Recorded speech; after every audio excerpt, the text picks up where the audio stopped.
नमस्कार दोस्तों, मैं अजीत बहादुर आप सबका सोलर इज माय पैशन पे तहे दिल से स्वागत करता हूं।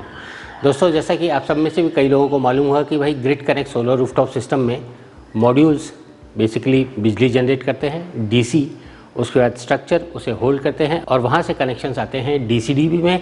डीसी-डीबी के बाद आता है ये इन्वर्टर। जी हाँ दोस्तों, ग्रिड कनेक्ट इन्वर्टर। और इसके बाद जो भी आउटपुट निकलता है वो जाता है एसी-डीबी में और एसी-डीबी से बाई डायरेक्शनल मीटर से होते हुए वो ग्रिड के साथ सिंक्रोनाइज होता है। तो अगर हम मोटा मोटी समझें तो एक grid connect solar rooftop system में ये जो ग्रिड कनेक्ट इन्वर्टर्स हैं वो उस सिस्टम के दिमाग का काम करते हैं। जी हाँ दोस्तों, इस इन्वर्टर को अगर उस पूरे सिस्टम का दिमाग कह देंगे तो कोई गलत नहीं होगा। क्या है कि यही सिस्टम जो आपके जो सोलर मॉड्यूल्स जो डीसी जनरेट कर रहे हैं उसे एसी करता है और यही ग्रिड के साथ सिंक्रोनाइज करता है और जो भी आपकी रिक्वायरमेंट होती है उसे फुलफिल करता है। तो ये जो पूरा खेल है grid connect solar rooftop system का कि भाई देना कितना है, लेना कितना है, सिंक्रोनाइज कैसे करना है, ये सब कुछ यही करता है और इसे ही कहते हैं ग्रिड कनेक्ट इन्वर्टर्स। अब आपके मन में एक क्वेश्चन ज़रूर आ गया होगा कि भाई इस इन्वर्टर में ऐसा क्या खास है, क्या ये खास टाइप के इन्वर्टर्स हैं? तो दोस्तों इसका आंसर है हाँ, ये खास इन्वर्टर्स हैं। और अगर हम सिर्फ इन्वर्टर्स का ही बाइफर्केशन करें तो उसमें भी अलग अलग इन्वर्टर्स आते हैं।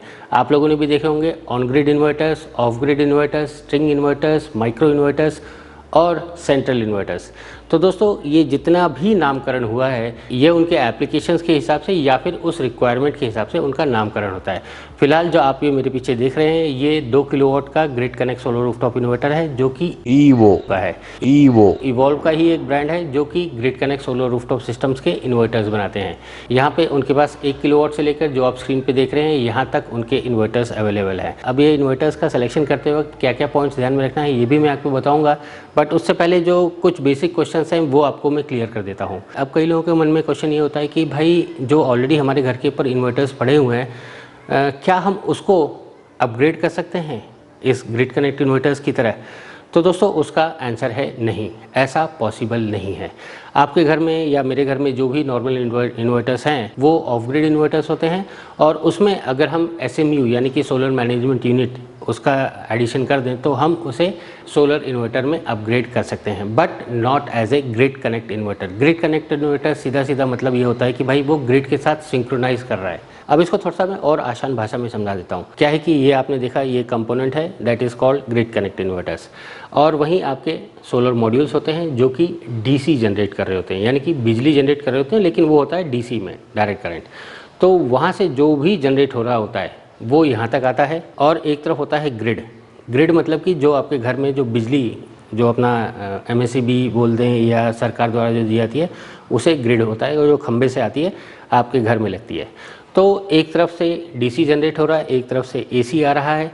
तो पहली बात तो ये जो इन्वर्टर है ये इस DC करंट को AC में कन्वर्ट करता है, फिर जो भी आपकी रिक्वायरमेंट होती है आपके घर की पहले उसको फुलफ़िल करता है, फिर ये जो सिस्टम है जो ग्रिड जो आपके उधर आ रही है उसके साथ वो सिंक्रोनाइज़ करता है। सिंक्रोनाइज़ मतलब कि अगर लेना है तो लेता है, देना है तो देता है। तो यही खास बात है इस ग्रिड कनेक्ट इन्वर्टर्स की। अब यहाँ पे एक और चीज़ आती है कि भाई जब तक ग्रिड अवेलेबल है यानी कि जब तक बिजली आपके उधर अवेलेबल, ऑब्वियस सी बात है कि भाई सोलर सिस्टम है तो दिन के वक्त ही चलेगा, तो दिन के वक्त जब तक ग्रिड अवेलेबल है तब तक जो भी सिस्टम या आपका जो सोलर सिस्टम बना रहा है बिजली वो आप उसको इस्तेमाल कर रहे हैं और जो भी कम ज़्यादा हो रहा है वो ग्रिड के साथ सिंक्रोनाइज हो रहा है।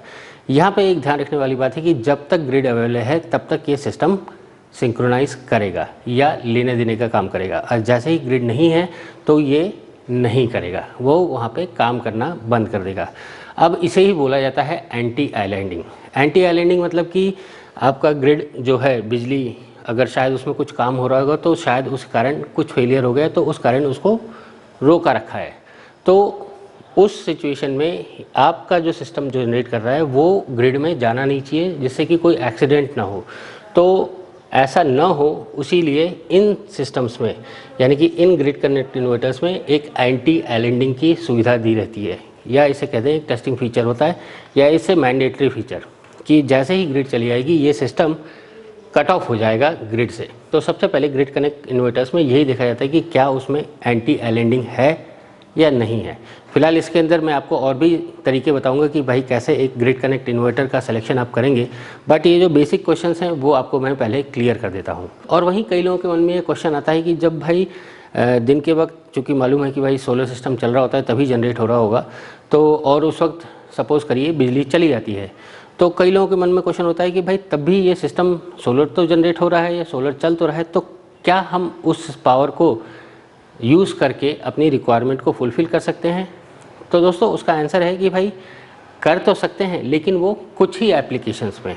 आप जैसा ये स्क्रीन पे देख सकते हैं, ये सोलर सिस्टम के जनरेशन का कर्व होता है, जिसमें आप साफ साफ देख सकते हैं कि भाई शुरुआत में ये धीरे नीचे से ऊपर होता है और ऊपर से वापस नीचे आता है। मतलब कि इसका सीधा सीधा ये अर्थ निकलता है कि भाई जैसे जैसे धूप की इंटेंसिटी या धूप बढ़ती है तो जनरेशन भी बढ़ता है, और उसी हिसाब से जैसे जैसे धूप घटती है तो उसका जनरेशन भी कम होता है। तो यहाँ पे आप देख सकते हैं कितना डिफरेंस आता है। और आपके घर में जितने भी सिस्टम्स होते हैं, बोल दीजिए TV, fridge, washing machine, AC या जो भी इक्विपमेंट्स हैं, उनको स्टेबल पावर चाहिए होती है। स्टेबल इन द सेंस कि उसमें ज़्यादा लचक मचक या अटके झटके ना रहे तो ज़्यादा अच्छा है। अगर ज़्यादा ही लचक मचक रहेगा या ज़्यादा ही अटके झटके लगेंगे तो ऑब्वियस सी बात है कि भाई वो ख़राब हो सकते हैं, नुकसान बहुत ज़्यादा हो सकता है। तो यहाँ पे हमेशा वही रिकमेंड किया जाता है कि भाई आप जो इस्तेमाल कर रहे हैं तो वो रिलायबल स्टेबल पावर होनी चाहिए, और उसी हिसाब से सब जगह चलता है।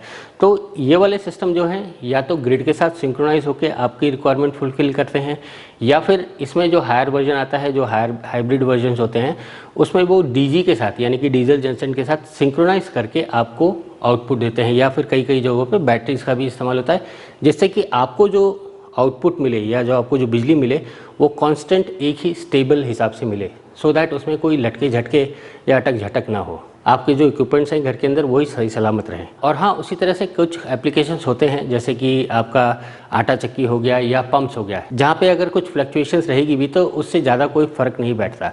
क्या है कि भाई आप भी जानते हैं कि भाई अगर रेडिएशन कम होगा तो पानी का आउटपुट कम होगा, पंप उतना कम चलेगा तो उतना कम आउटपुट मिलेगा, तो उससे कोई फ़र्क नहीं बैठने वाला एज़ कम्पेयर टू आपके टीवी, फ्रिज, वॉशिंग मशीन में अगर इतने झटके लग जाएँ तो शायद उसमें बड़ा नुकसान हो सकता है।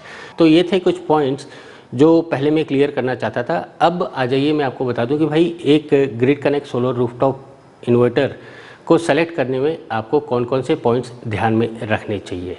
तो यहाँ पे मैं कुछ 2-3 ही पॉइंट्स बताऊंगा।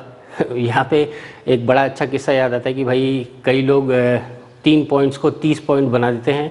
मिसाल के तौर पे अगर लिखा हो बाल की खाल तो कई लोग लिखेंगे बाल की खाल 1 पॉइंट, बाल 1 पॉइंट, खाल 1 पॉइंट और बाल और खाल ऐसे पॉइंट। तो 3 पॉइंट को 30 पॉइंट पढ़ना बहुत बड़ी बात नहीं है, लेकिन मैं आपको सिर्फ 3 ही पॉइंट बताऊंगा। अगर आपने इसका ध्यान रख लिया तो आप अपने सिस्टम के लिए एक अच्छे ग्रिड कनेक्ट इन्वर्टर का सिलेक्शन कर पाएंगे। तो सबसे पहले बात आती है सर्टिफिकेशन की। जी हाँ दोस्तों, जैसा कि हम हर बार कहते हैं, जैसे हमने मॉड्यूल के मामले में भी कहा था कि भाई आपको यहाँ पे सर्टिफिकेशन देखना चाहिए, उसी तरह ग्रिड कनेक्ट इन्वर्टर्स में भी सर्टिफिकेशंस अवेलेबल हैं। जैसा आप स्क्रीन पे देख सकते हैं, ये सारे सर्टिफिकेशंस आज की डेट में इनके लिए एप्लीकेबल हैं। और साथ ही मैं आपकी जानकारी के लिए बता दूं कि भाई ग्रिड कनेक्ट इन्वर्टर्स में भी BIS इन्वर्टर्स आ चुके हैं, और ये वाला जो इन्वर्टर आप देख रहे हैं EVVO का, ये भी BIS अप्रूव्ड है। अब आइए दूसरा इंपॉर्टेंट पॉइंट बता देता हूँ जो कि है वारंटीज़। जी हाँ दोस्तों, जैसा कि हम सबको भी मालूम है कि भाई ऑन एन एवरेज एक सोलर सिस्टम की जो लाइफ बताई जाती है वो 20 से 25 साल बताई जाती है। और वहीं अगर आप मार्केट में देखेंगे तो जो इन्वर्टर्स होते हैं उसमें जो वारंटीज़ मिलती है वो 5 साल से लेकर 7 साल, 7 साल से लेकर एक्सटेंडेड वारंटीज़ भी मिलती है। बट ये वाला जो इन्वर्टर आप यहाँ पे देख रहे हैं, दैट इज़ EVO का इन्वर्टर, ये 10 ईयर्स के वारंटी के साथ आ रहा है। जी हाँ दोस्तों, 10 साल की वारंटी के साथ। और वहीं अगर हम पैसा वसूल की बात करें तो सोलर सिस्टम का पैसा अगर विथ नेट मीटरिंग है तो अप्रॉक्सीमेटली वो 4 से 5 साल के अंदर या मैक्सिमम 7-8 साल के अंदर तो पैसा वसूल हो ही जाता है। और उसमें तसल्ली और हो जाएगी जब आपके इन्वर्टर्स भी उतने ही लाइफ यानी कि 10 साल की वारंटी के साथ आएँ। यहाँ पे भी एक्सटेंडेड वारंटीज़ की व्यवस्था है, बट उसके लिए आपको कंपनी से बात करनी होगी। और तीसरा पॉइंट जो आपको ध्यान में रखना चाहिए वो है इस इन्वर्टर के फीचर्स। जी हाँ दोस्तों, हर इन्वर्टर का कह दें या हर ग्रिड कनेक्ट इन्वर्टर का कह दें, उसका एक टेक्निकल डेटा शीट होता है। जैसा कि आप स्क्रीन पर देख सकते हैं, ये इसका टेक्निकल डेटा शीट है। तो इसमें कुछ चीज़ें आपको ध्यान में रखनी चाहिए कि भाई कितना VOC रेंज है, कितना इसके ऊपर ओवरलोडिंग है। ओवरलोडिंग मतलब कि आज की डेट में आप देख सकते हैं कि भाई इन्वर्टर्स अगर 2 किलोवाट के हैं तो उसके ऊपर 20% से लेकर 30%, 30% से लेकर 40% तक ओवरलोडिंग की व्यवस्था है, DC साइड ओवरलोडिंग की व्यवस्था है। तो ये वाला जो इन्वर्टर आप मेरे पीछे देख रहे हैं, इसमें 40% ओवरलोडिंग की व्यवस्था है। यानी कि 2 किलोवाट का इन्वर्टर हम पकड़ें तो उसमें हम 2800 यानी कि 40% एक्स्ट्रा, 2000 का 40% एक्स्ट्रा एडिशनल डीसी साइड से उसको ओवरलोडिंग कर सकते हैं। अब ये ओवरलोडिंग की भी अपनी एक कहानी होती है, अपना एक एडवांटेज होता है। अगर आपकी डिमांड रही तो हम उसके ऊपर भी एक डेडिकेटेड वीडियो बना देंगे कि भाई ओवरलोडिंग होती है तो क्यों होती है, उसके क्या एडवांटेजेस हैं। बट ये सब डिपेंड करेगा आपकी डिमांड पे। क्या है कि आप लोग जो डिमांड करेंगे हम वही वीडियोस आपके लिए लाएंगे। और टेक्निकल डेटा शीट में आपको ये भी देखने को मिल जाएगा कि भाई इन इन्वर्टर्स की एफिशिएंसी क्या है। तो जैसा कि हम यहाँ पे देख सकते हैं, ये वाले जो इन्वर्टर्स है उसमें 97.7% इसकी एफिशिएंसी है। और हाँ, एक और बड़ा फीचर जो ईवो इन्वर्टर्स में इनबिल्ट आता है, दैट इज़ ज़ीरो एक्सपोर्ट। जी हाँ दोस्तों, आप सबको ही मालूम है कि भाई ये जो grid connect solar rooftop system होता है वो ग्रिड के साथ सिंक्रोनाइज होता है। सिंक्रोनाइज होना मतलब कि देने लेने का दोनों काम करता है। तो देने लेने का जो रीडिंग होता है वो एक बाई डायरेक्शनल मीटर करता है, that is called net metering. जितना जा रहा है वो भी रीड होता है, जितना आ रहा है वो भी रीड होता है। तो ये जो नेट मीटरिंग का प्रोसेस है, मिलना, अप्रूवल होना, लगना, लगाना, इन सब में थोड़ा सा टाइम लग जाता है। कई जगहों पे तो जल्दी हो जाता है, मतलब कि 15-20 दिन में होता है। कई लोगों पे तो महीनों का टाइम लग जाता है। बट अगर एज ए कस्टमर आपको 2-3 महीने वेट करना पड़ जाए सिर्फ नेट मीटरिंग के लिए, तो वो एक बड़ी समस्या की बात होती है। और वहीं अगर एज ए वेंडर आप काम कर रहे हैं और आपको ही मालूम है कि भाई जब तक नेट मीटरिंग होती नहीं है तब तक आपके कस्टमर्स आपको फुल पेमेंट देते नहीं है, तो उस सिचुएशन में आपको एक एक्सटर्नल ज़ीरो एक्सपोर्ट डिवाइस का सहारा लेना पड़ता है। तो इस वाले केस में, यानी कि इस वाले इन्वर्टर्स में उसका कोई झंझट नहीं है। यहाँ पे जो ज़ीरो एक्सपोर्ट डिवाइस है वो इसी के अंदर इनबिल्ट है। ये एक एडिशनल फीचर है जो इनके सिंगल फेज वाले इन्वर्टर्स में इनबिल्ट आता है। तो ये वाले ईवो के इन्वर्टर्स में आपका इनबिल्ट ज़ीरो एक्सपोर्ट डिवाइस लगा रहता है। तो दोस्तों, ये थे वो 3 इंपॉर्टेंट पॉइंट्स जो आपको ध्यान में रखना है एक अच्छे इन्वर्टर को सेलेक्ट करते वक्त। फिलहाल मुझे यकीन है कि आपके मन में ये क्वेश्चन भी आ गया होगा कि भाई आखिर इसकी अवेलेबिलिटी और इसकी कॉस्टिंग क्या होती है। तो अगर हम ग्रिड कनेक्ट इन्वर्टर्स की कॉस्टिंग की बात करें तो ये टोटल सिस्टम कॉस्ट में अप्रॉक्सीमेटली 10 to लेकर 14% तक, या कहते हैं कि भाई 15% जो कॉस्ट होता है सिस्टम का वो इन्वर्टर्स का ही होता है। तो यहाँ पे एक एग्जांपल के साथ ले लेते हैं कि भाई अगर आपका पूरा सोलर सिस्टम 100 रुपये में आ रहा है तो उसमें 12 से लेकर 15 रुपये तक आपका ग्रिड कनेक्ट इन्वर्टर की कीमत रहेगी। तो अप्रॉक्सीमेटली जैसा मैंने पहले बताया कि भाई 12 से लेकर 15% तक जो कॉस्ट होती है वो ग्रिड कनेक्टेड इन्वर्टर्स की होती है। और वहीं अगर आपको इनके सेल्स, सर्विस और अवेलेबिलिटी की बात करनी है तो आप ये स्क्रीन पे उनके नंबर्स देख सकते हैं। इन नंबर्स पे आप उनके साथ कांटेक्ट कर सकते हैं, कोऑर्डिनेट कर सकते हैं। आपको सेल्स, सर्विस और अवेलेबिलिटी, प्राइसिंग, इन सब की इन्फॉर्मेशन इन नंबर्स पे आपको मिल जाएगी। और हाँ, अगर आप चाहते हैं कि भाई हम आपके पास ये इन्फॉर्मेशन प्रोवाइड करें तो आप ये स्क्रीन पे दिए हुए नंबर पे व्हाट्सअप कर दें EVVO। एक और बार बता देता हूँ कि अगर आप इन प्रोडक्ट्स के टेक्निकल डेटा शीट, प्राइसिंग या फीचर्स ये सब आप हमारी तरफ से चाहते हैं तो आप ये स्क्रीन पे दिए हुए नंबर के ऊपर व्हाट्सअप कर दें EVVO। हम आपके साथ ईवो के जितने भी इन्वर्टर्स हैं उनका टेक्निकल डेटा शीट से लेकर अवेलेबिलिटी, प्राइसिंग, ये सब आपके साथ शेयर कर देंगे। तो दोस्तों, आशा करता हूँ कि भाई जो भी इन्फॉर्मेशन मैंने दिया इस ग्रिड कनेक्ट इन्वर्टर्स के बारे में आपको वो कहीं ना कहीं काम आएगा। अगर ऐसा है तो आपसे बस एक ही रिक्वेस्ट है कि आप ये इन्फॉर्मेशन और लोगों के साथ भी शेयर कर दें, शायद ये इन्फॉर्मेशन उनके भी किसी काम आ सके। और हाँ, अगर आप इस इंडस्ट्री में काम कर रहे हैं, काम करना चाहते हैं या प्रोडक्ट में इंटरेस्ट रखते हैं तो आप हमारे चैनल को सब्सक्राइब भी कर लीजिएगा, क्योंकि इस चैनल के ऊपर हम सिर्फ और सिर्फ सोलर से ही रिलेटेड इन्फॉर्मेशन लाते हैं। और इस चैनल के ऊपर almost 350 informative videos already available हैं, आप समय निकाल के उसे भी देख सकते हैं। मैं अजित बहादुर आप सबका वीडियो देखने के लिए धन्यवाद देता हूं। मिलते हैं नेक्स्ट वीडियो में नए टॉपिक के साथ, तब तक आप एंजॉय कीजिए the supreme source of energy, solar energy. जय हिंद।